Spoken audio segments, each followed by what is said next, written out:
So Rishi Sunak made a speech yesterday outside Downing Street talking about extremism and the need to protect democracy. Let's take a look. In recent weeks and months, we have seen a shocking increase in extremist disruption and criminality. What started as protests on our street has descended into intimidation, threats, and planned acts of violence. Jewish children fearful to wear their school uniform lest it reveal their identity. Muslim women abused in the street for the actions of a terrorist group they have no connection with. Now our democracy itself is a target. There are Muslims out there who are being attacked who have no connection to Hamas. But I find that already quite hypocritical because people like Sunak, those in his government, those in the media, have conflated people marching for a ceasefire as anti-Semitic terrorists. They've said there's literally been people in the media say these are all Hamas supporters.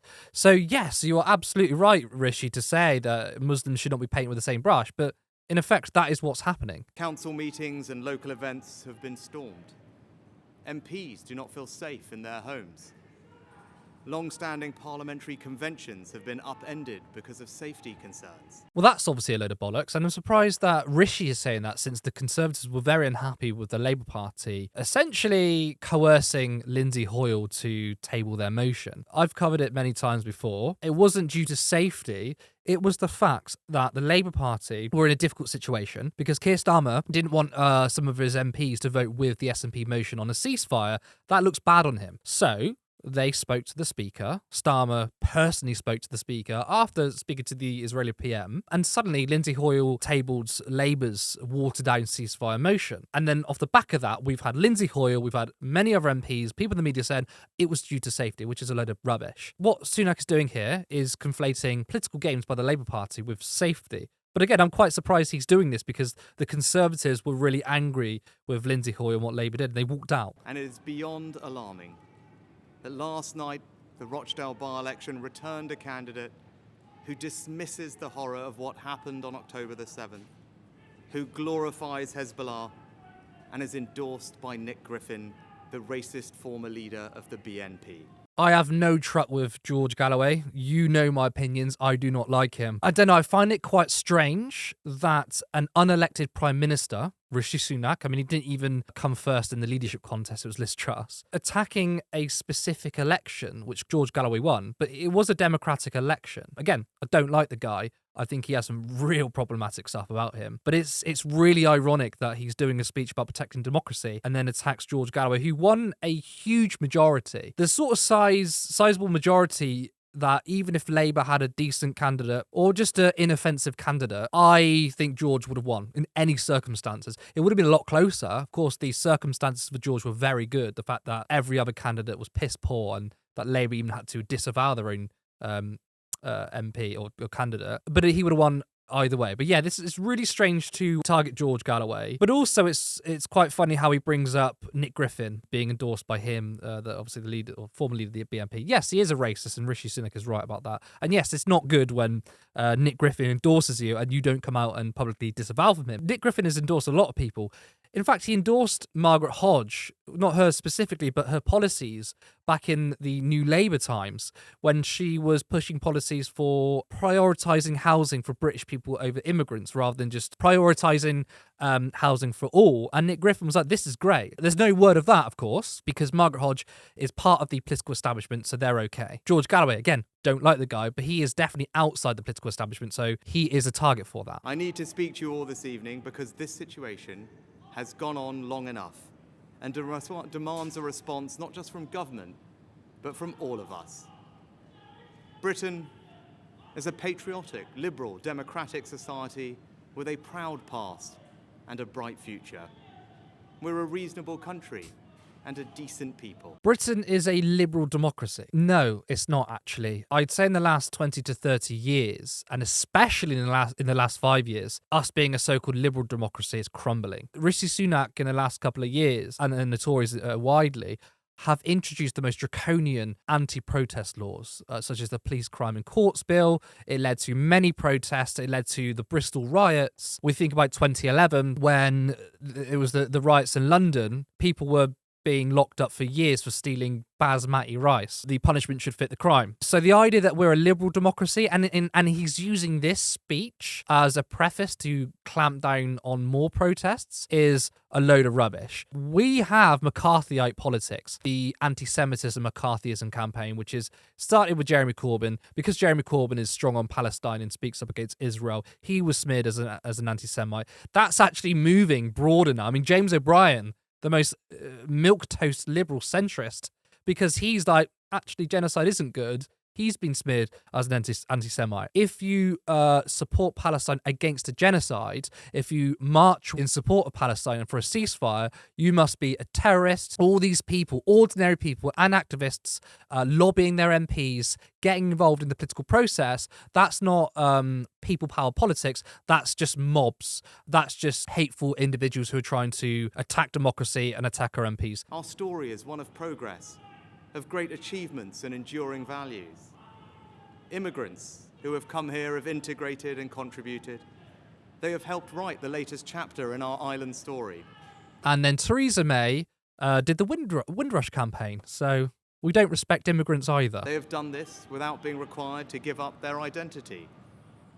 You can be a practicing Hindu and a proud Briton as I am, or a devout Muslim and a patriotic citizen as so many are, or a committed Jewish person and the heart of your local community, and all underpinned by the tolerance of our established Christian church. We are a country where we love our neighbours, and we are building Britain together.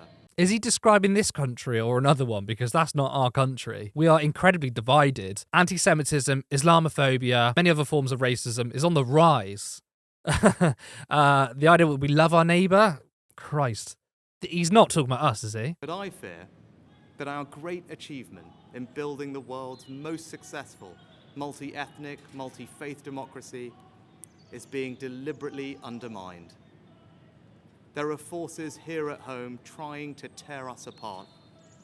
Since October the 7th, there have been those trying to take advantage of the very human angst that we all feel about the terrible suffering that war brings to the innocent, to women and children. Oh, do you know what? We just feel so terrible that we support a genocide in Israel. We all feel that human angst as we give Netanyahu a blank check to do whatever he likes. Since October 7th, yes, protests have exploded because unlike our politicians and unlike our mainstream media pundits, ordinary people have a sense of humanity in them. Islamist extremists and the far right feed off and embolden each other. They are equally desperate to pretend that their violence is somehow justified, when actually these groups are two sides of the same extremist coin. Neither group, except that change in our country can only come through the peaceful democratic process. Both loathe the pluralist modern country we are. Both want to set Britain against Britain, to weaponize the evils of anti-Semitism and anti-Muslim hatred for their own ends. Yes, there have been people who have weaponized anti-Semitism to get their own ends. Namely, I don't know, the whole of the establishment, the current Labour bureaucracy and the media that have weaponized anti-Semitism to attack those who are simply critical of Israel and Zionism, which is a political ideology, not a community of people. The faith of Islam, peacefully practiced by millions of our fellow citizens, is emphatically not the same thing as the extremist political ideology of Islamism, which aims to separate Muslims from the rest of society. Islamist extremists and far-right groups are spreading a poison. That poison is extremism. It aims to drain us of our confidence in ourselves as a people and in our shared future. They want us to doubt ourselves, to doubt each other, to doubt our country's history and achievements. They want us to accept a moral equivalence between Britain and some of the most despicable regimes in the world. If I'm correct in this, Rishi Sunak is saying that if people in this country don't praise everything Britain has done, then that is a threat to democracy. Look, I would much rather live in this country than many countries in the Middle East, in China, where, of course, in China, they certainly don't care about your freedoms. But that doesn't mean that I think our country, at least its role in the world, is a force for good. Criticising our own country, to me, is one of the core things about a democracy. not just blindly accepting what we do. And if some people want to compare us to some of the worst atrocities in the world, we may disagree. So what? I mean, that's not a threat to democracy. Britain is exactly like authoritarian China. I would say, well, it's not. I mean, where would you rather live? But that person saying that has the right to say it, even though I think it's kind of silly. It doesn't mean it's a threat to democracy. So yeah, it's a really strange thing to say. And of course, there have been so many atrocities that we have done in the name of imperialism, namely the British Empire. Which the whole Israel-Palestine conflict was our fault because the Balfour Declaration, and we decided to create a homeland for Jews, but in a place where people were already living, as in the Palestinians. Many other things. What about the war in Iraq, which deserved to be called out? But it seems like Sunak is like, well, you know, you're trying to downplay our positive role we've made? Are you trying to say that we're some of the worst regimes in the world? Even if someone did that, so what? That's just democracy. If you don't like it, sorry, it's free speech. They want us to believe that our country and the West more generally is solely responsible for the world's ills, and that we, along with our allies, are the problem. No, the West isn't responsible for all the world's ills, but it's responsible for quite a lot of it. In short, they want to destroy our confidence and hope. We must not allow that to happen. When these groups claim that Britain is and has been on the wrong side of history, we should reject it and reject it again. So we're not allowed to say that Britain has been on the wrong side of history. We should reject that. That is literally saying you must think this way. If you don't think this way, that's a problem. You may be an extremist. That is an attack on democracy, what you just said. That you have to agree. You have to say that Britain has always been on the right side of history. Bollocks! Britain is often on the wrong side of history. That's just true. But now that could be construed as extremist? That's a problem? Shit, man, this is giving me proper V for Vendetta vibes, you know. This is some really scary authoritarian stuff coming up from Rishi Sunak. No country is perfect, but I am enormously proud of the good that our country has done. Our place in history is defined by the sacrifices our people have made in the service of their own freedom and that of others.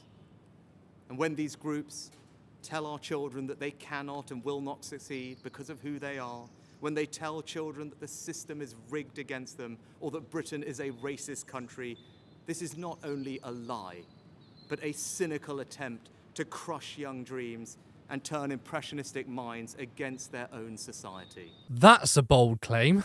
So he starts the speech by talking about Islamophobia and anti-Semitism, but you're not allowed to tell your kids that Britain is a racist country? You're not allowed to tell people that this country is rigged? That's insane. This country is rigged. We have the wonderful thing called stats and studies, which show that if you're someone from a particular race or a particular socio-economic background, you're less likely to get opportunities. The reason why we do that isn't to try and make people feel bad or it's an anti-Britain thing. I would argue it's a pro-Britain thing because we want to improve our country. We say that we are a liberal democracy where we have equal opportunity for all. Everyone is treated equally regardless of race, religion, class, whatever. If we were to adhere to that, then surely we need to keep ourselves to that standard. And when we don't adhere to that standard, maybe we point it out and then improve it. But Rishi Sunak here is saying, well, it's essentially anti-Britain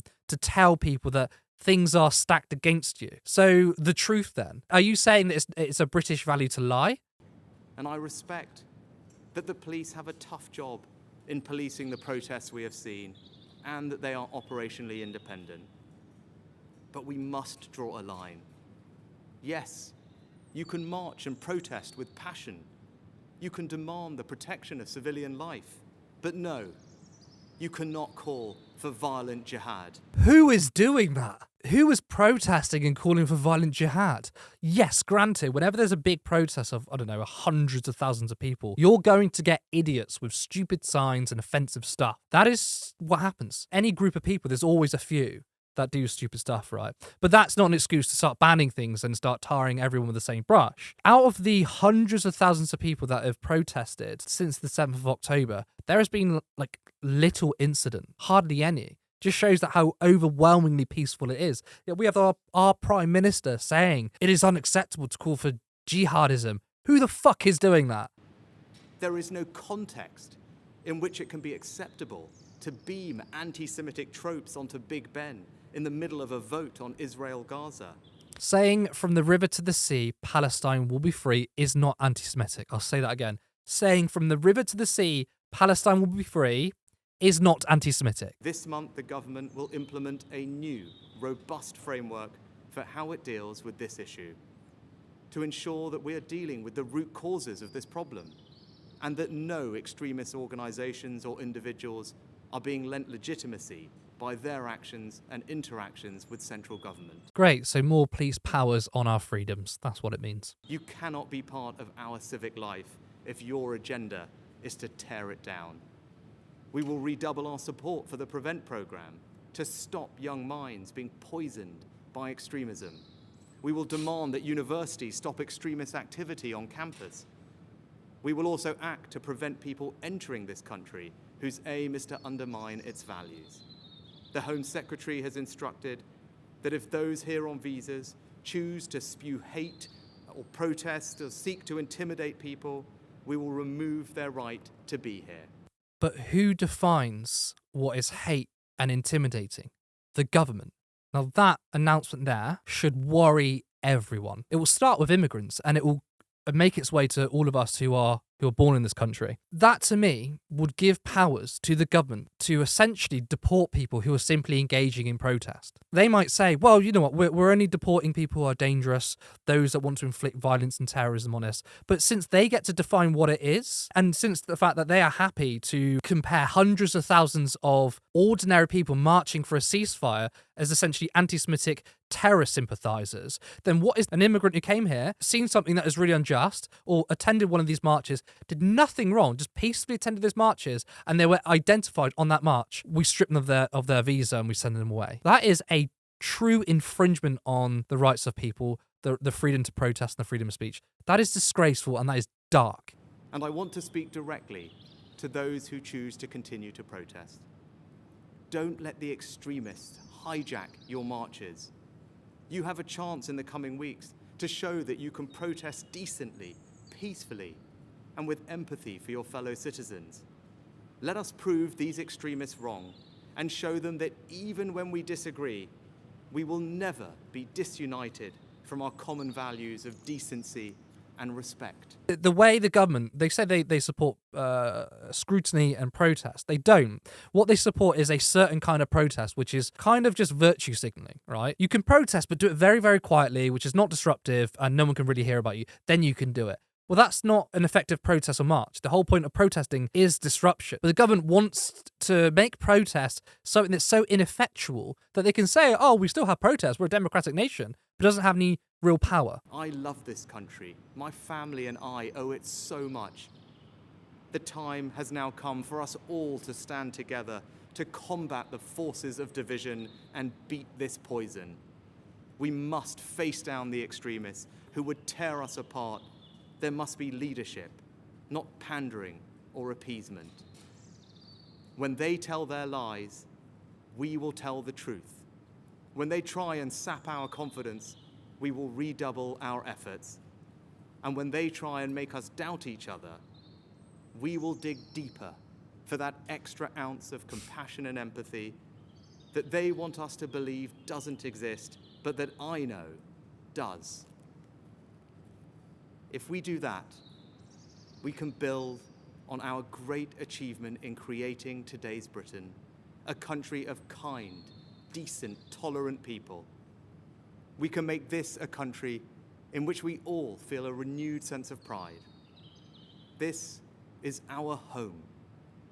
So let us go forward together, confident in our values and confident in our future. That was a disgraceful speech. That was stark. That was scary. Look, he talks about uniting this country and how we can be proud. If you want to do that, then you actually have to fix the underlying causes to it. You can't just make a speech and say, we need to come together, we need to be proud, whatever, kumbaya, but also we are going to support a genocide and fuck what people think. When a country is completely disunited, a lot of it is down to the government that is sowing division, which is what this government is doing. It's crazy how Rishi Sunak isn't making a speech in front of Downing Street saying how disgusting it is that Israel is just killing Palestinians on a whim in cruel ways. I covered recently how the IDF opened fire on Palestinians waiting for food, just straight up murdered them. There was no speech against that. Essentially, what Israel's doing is disgusting. We are going to back them. And even though decent people are going to protest us on that, instead of addressing the actual issue, which is supporting a genocide, we're just going to clamp down on people who are morally right. You really think that this is going to heal the nation by doing the bad thing and then saying nice things? No, you stop doing the bad thing. That's a way to try and bring some sort of unity in this country, to do the right thing. But they're not going to do that. So all this speech is meaningless anyway. They're just going to clamp down on our rights even further. And guess what? It's only going to create probably more chaos. If they try and shut down speeches with hundreds of thousands of people, they got another thing coming. Now, the response to this is to not be scared, is to protest even more. Again, peacefully, but to protest even more and show the government that the power is with the people, not with the government. They can try as they want, but at the end of the day, the people win. It's the only way out of this, because this is some real scary stuff. Yeah, it's people like to talk about a dark day in politics all the time, but that was a very dark speech. And yes, I'm very, very worried. If you enjoyed this video, make sure you like and drop a comment. It's good for the algorithm, and I'm interested in what you have to say. If you're not already subscribed, please do, and hit the notification bell. You can also support this channel by becoming a member for 99p per month, and if you're feeling a little more generous, then you can support us on Patreon for £3 or £5 per month. This channel for a while has been uploading every single day, and it's quite a lot of work that is still voluntary and scheduled around my paid work. But I have so much ambition, expect in the future to see more variety in content, such as interviews and Vox Pops. But I want this to be a fully fledged media organisation where not only is this my full-time job, but to have multiple people working for Turn Left. I like to see a live show in the future, more content that delves into culture, history, and much more. But that can only be done if there's money. So please, if you can, support us in any way that's in your capacity. And thank you to existing members, subscribers, and patrons. See you next time.